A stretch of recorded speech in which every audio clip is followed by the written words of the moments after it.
Hi Scorpio, this is a general reading for 16th to the 22nd of May. I'm trying to speed up my readings a bit, so I'm going to jump straight into it. Deck's been shuffled, let's do this. Scorpio, time of solace and respite, a little bit of rest, okay? Minor blessing as well. Oh, let's see that, Justice, that's the Libra card, I'm Libra. Yeah, we know what justice means, so we'll talk about that in a minute. Queen of Wands, very magnetic energy. I'm not sure if you got that last week, but it just basically saying last week you got that lovely magnetic energy. We got Judgment coming in, Judgment and Justice. You've got to stand up and be counted. Make sure you're doing the right thing this week. I would not even, if you find a penny, I would hand it into the police station and say I found a penny. It's all about honesty this week. And choices. There's kind of subconscious, this is going away as well. These two cards tend to be more talking about what's happened recently. Queen of Wands is this lovely magnetic energy. She's very quite a physical person, kind of gets out and about and does stuff, and she's one of those people in a room that you're just drawn to, just got a really nice magnetic energy about them. That's your near past. The subconscious, or what's going away, is the Seven of Wands.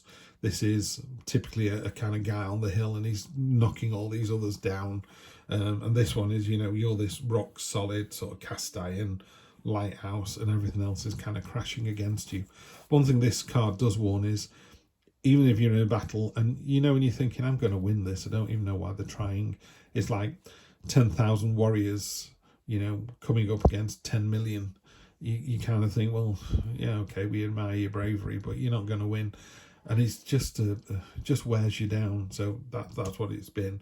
You've won, but it's been quite wearing, and also particularly when you're going to win. The head of the matter, this thing next week is you feel like you've got a lot of choices to make, and you have, but there are lots of choices, but you need to make a choice. It could be the wrong choice, or it could be I wish I hadn't made that choice now. It doesn't have to be the right choice, but it does have to be a choice, and it has to be made. It's going to be interesting here because the Judgment card is going to be pointing at how other people see the situation this week. But that's cold light of day. You will be judged. There's all these people coming out of their graves on the day of judgment. And, she's pointing at someone. She's about to throw the spear at them. She's also pointing at her own body where she's got a wound. So, she's been through it as well. So there's that level of understanding. And the Justice card here, that talks about, well, you're not going to sway my decision. She's wearing a veil. You can't plead or beg or bribe. In the cold light of day, you will be judged. So that's it, really. That's good, though, because you've got the Queen. This is you. So you're the Queen of Pentacles. Ultimately a safe space. There's predator and prey here, and she's just brought them together. It's a very, sits on the kind of nature end of the spectrum. She's very in tune with her own kind of materialistic needs and her own sort of spiritual and earthly needs. So there's a nice balance there. But ultimately, it's a safe space. That's quite nice. Oh, good. So this is pointing at the page. The only thing I would say is innocence or naivety isn't an excuse. If you said, I didn't know kissing my boss at work would upset my partner so much, it's not really an excuse, is it? I didn't realise that taking the laptop home was going to be a problem at work, or I didn't realise taking home these 2 stale loaves was called robbery. Innocence is not an excuse. So that's what the Page of Cups is about. You've got the real kind of nurturing, caring. I mean, you've got Wands, Pentacles, and Cups. The female energy. It's kind of the whole spectrum that you're running at the moment. This is it's quite unusual to get that spread. I think I would say in that case you're incredibly well balanced because of the scales there. So that there you go. So I was saying you can't use that as an excuse. You can't use that as an excuse. You're not supposed to take 2 loaves home from the shop. If you'd have asked someone, they'd gone, yeah, of course you can. So I think that's what it is. If someone says, or in your head you're going, oh, I should do this. This is, they're only going to throw those loaves in the bin.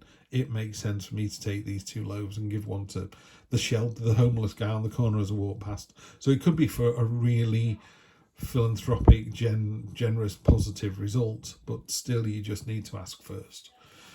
And then, wow, we've now got the Queen as well. So you've got 3 queens here. Really are in control of your kind of, well, everything really. Your emotions, your future, your understanding. She's manifesting angelfish out of this cup. You can just see them just growing and growing. And they're just going up and turning into a crown up here. And she's got the koi down there. It's all about balance. It's about being completely and utterly in tune with your emotions and your subconscious and knowing what's real and what isn't real, which is tremendous. Yeah, really good. And finally, you've got a victory, the Chariot. The Chariot talks about a victory, but of your own making. This is one of these cards I don't like the illustration of in the deck. So traditionally, it is a rider in a chariot with 2 sphinxes. One's black, one's white, and they're actually pointing in very slightly different directions. And if he just said giddy up, one would go north and one would go south. It's about finding that middle ground. It's about steering the path. So the victory's yours, but it's in your control. But it needs control. You can't just go giddy up and go for it and hope for the best. But you know that because of all these queens, all this high vibrational energy on the queen side here. Yeah, okay, temperance, beautifully. I mean, it's a really balanced reading. Everything, you've got judgment, you've got justice, which is tempered with temperance. It is literally about next week. I think every decision you make next week, you're going to think about the rights and wrongs of it in like a nanosecond. You have one of those weeks where you just go, everything seemed to work out spookily correct. That's because of this. You're working. It doesn't matter whether you're male or female, what your gender is, what your inclination is, anything like that, how rich or poor you are, whether you're in a job or not. Next week, you are completely and utterly in the zone with your whole conscious, subconscious feelings. And, someone says morning, you don't think, oh, why did they say morning? Or you went, oh, morning. Yeah, you too. It's just a nanosecond. You know exactly the tone of voice, exactly the mannerisms. This is really good. This is... I keep wanting to say the word power. It's very empowering. There you go. It's not powerful, but it is empowering. You put some clothes on one morning to go to work or to go to the shops or to go and see your partner, and the first thing you put on, you just go, nailed it. Yeah, it's like that. Everything that happens next week, you're just going to go, nailed it. Should I have that sandwich or the soup? Have the soup, it was delicious, nailed it. Stayed an extra 20 minutes at work because I just needed to finish the job off. Boss saw me doing it, nailed it. The whole thing is like spookily good week next week. So I'm taking 3 cards off the top. I don't know why I am doing that. I'm doing that because you got the Sun card. Sun card's great. It just lifts everything. The Sun card, best card in the deck, great. You've also got the 5 of Wands and the 2 of Pentacles. Do the 2 of Pentacles first. This is about balance and juggling. And again, we've just talked about balance all the way through this. So that's what that relates to. This last card here is because we're human beings and we continually doubt ourselves. Next week, Scorpio, you're just in the zone. Everything you do is going to be right. This card here talks about selfishness and deceit. Yeah. And what it's really saying in this particular reading is what you're doing selfish, or is what you're doing short-term pain for these people for long-term gain? So say you're a boss. You're the boss here, the gold, and you're taking all the energy out of these 4 poor minions. I'm using the term deliberately. But what they don't realise is by all of them working over an extra hour, it meant that this person didn't have to stay all night, or it meant that you were able to go to the boss tomorrow, your boss, with it's all done, my team was amazing, and G them up, you know what I mean? So it does temper the reading a little bit with like, just be careful, this is a card of being selfish and deceitful, but it could be that you're doing it for strategic long-term gain, which I think is what it is, because these other 2 cards just knock it out of the park. You've got the flexibility to manage everything that you need to next week, those nanosecond decisions we've talked about, and the end result is the Sun card. Doesn't get any better than that.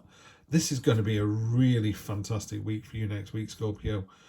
It's going to be the Scooby-Doo spooky, everything just comes together. You won't know why. Well, if you've seen this tarot reading, you'll know why. So yeah, you've got it. All those queens, all that high vibrational energy you're running at, and being open and honest leads to a victory of your own making.